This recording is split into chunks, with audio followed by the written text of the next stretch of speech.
Assalomu alaykum. Ushbu videoda nimani ko'rib chiqamiz? Ko'plab bizneslarda turli yo'nalishlari bo'ladi. B2C, B2B yoki bo'lmasam onlayn prodaja. Qaysidir qismini endi boshlayotgan bo'lsangiz va uni kimgadir bermoqchi bo'lsangiz, o'shanda u bilan qanaqa KPI ga kelishish kerak, shu narsani ko'rib chiqamiz.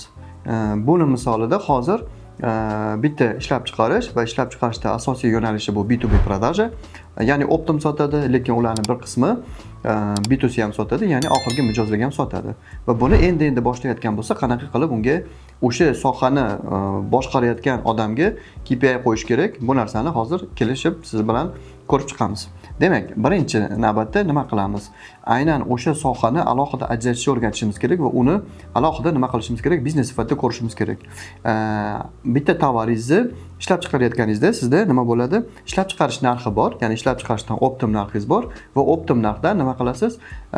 Ikkinchi biznesingizga sotasiz. Ya'ni A tovaringiz bo'lsin, mana mahsulot A va buni optim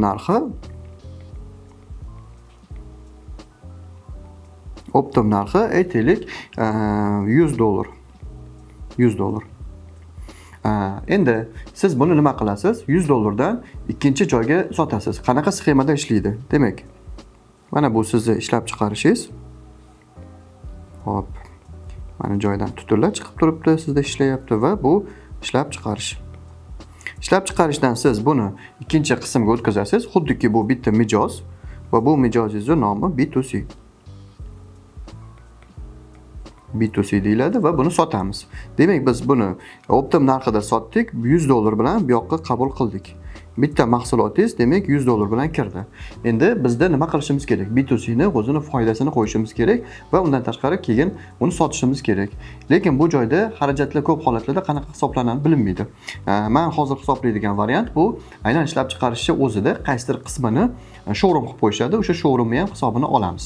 Demak, birinchi B2C prodaja, B2C sotuvlar showroomni o'ziniki deb qabul qiladi va bu joyga arenda to'lash kerak bo'ladi. Demak, birinchisi arenda do'kon, ya'ni do'kon yoki showroom.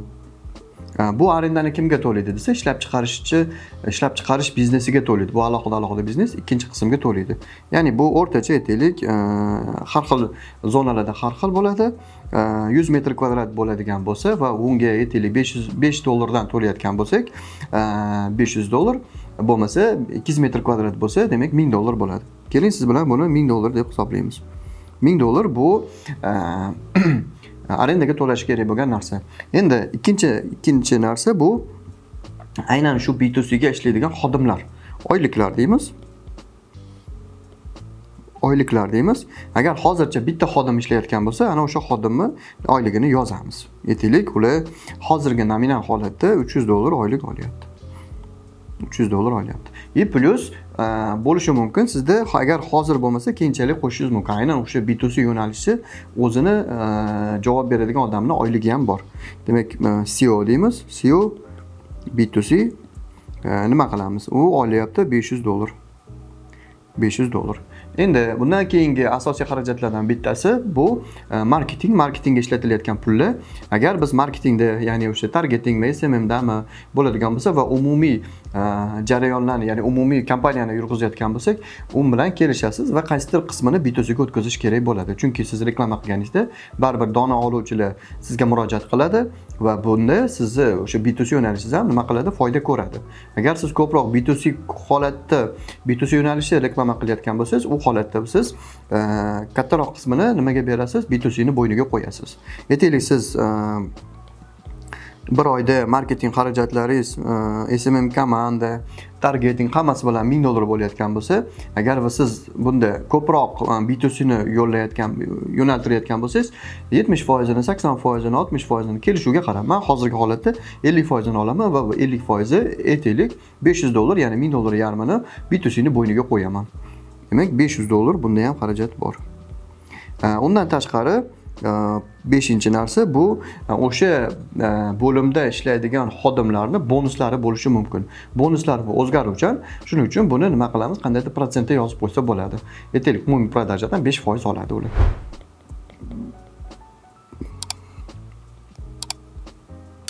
5% oladi.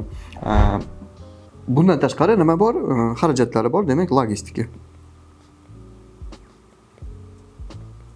Logistika ko'pchilik aytadi, ishlab chiqarish qilganim uchun menda o'zi shundoq mashinalar bor. Shuning uchun buni men hisoblamayman deydi. Agar siz buni optim narxida hisoblayotganingizda boshqa begona odamga ham logistikalarni qilib berayotgan bo'lsangiz, unda hisoblamasangiz bo'ladi. Lekin B2C da har bir zakaz uchun alohida yurish kerak bo'ladi. Bir nechtani ortib olib yurmaydi.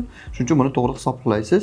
Agar sizda alohida bo'ladigan bo'lsa va men bunga pul olaman desangiz ham muammo yo'q. B2C yo'nalishi bilan kelishasiz va kelishuvda har bir buyurtmadan mana shuncha summadan meni hisobimga o'tkazib qo'yadi deb aytasiz. Bu umumiy sizda baribir o'sha tepada bitta bo'laveradi, lekin bu ikkita biznes bo'lgani uchun ikkiga bo'lamiz. Logistikaga aytaylik, bir oyda ketdi $200. Hop, yana nima xarajat bo'lishi mumkin? Energiya, kommunal xizmatlari va o'sha joyi tozalash, ya'ni o'sha showroomni kimdir tozaligiga qarab turish kerak. Shu narsalarga bo'lishi mumkin. Demak, birinchisi kommunal to'lovlar deymiz.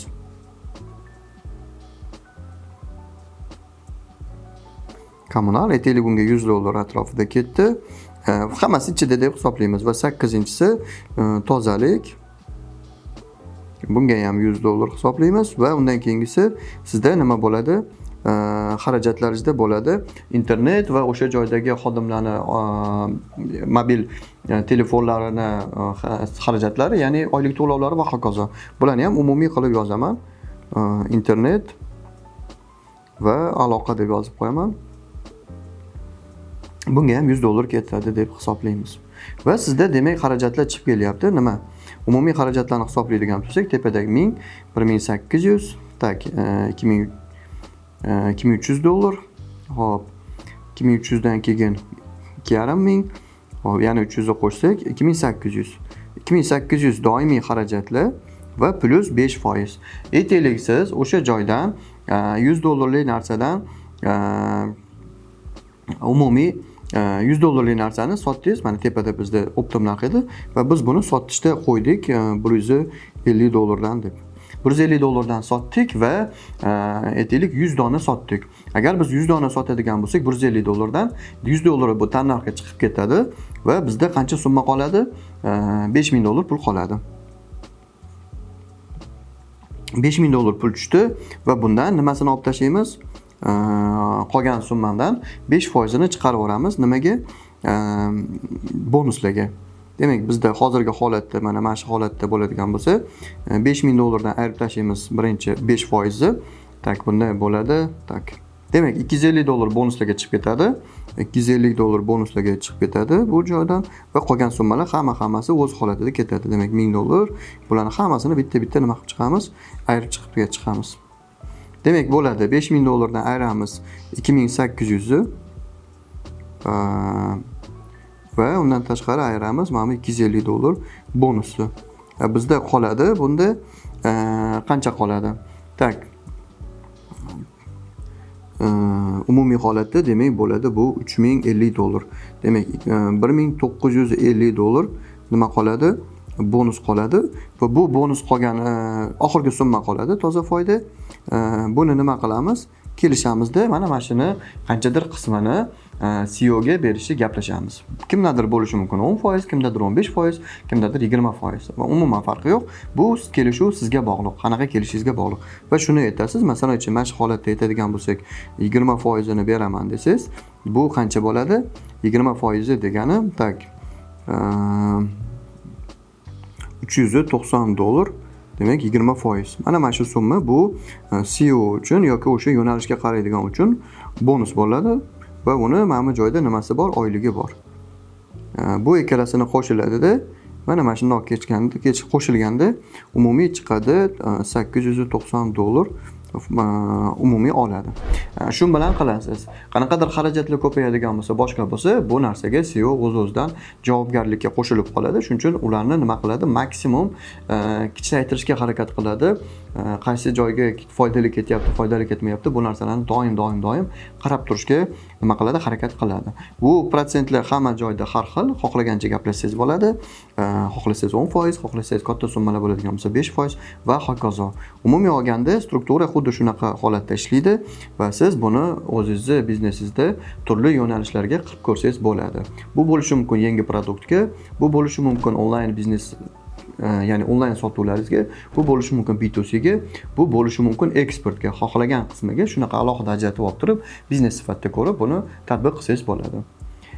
Qanaqadir savollar bo'ladigan bo'lsa, izohlarda kutib qolamiz. Savollaringizni yozinglar. Biz u joyda yordam beramiz va savollaringizga javob beramiz. Keyingi kontentlarda xuddi shunaqa ishlaydigan real instrumentlarni berishga harakat qilamiz.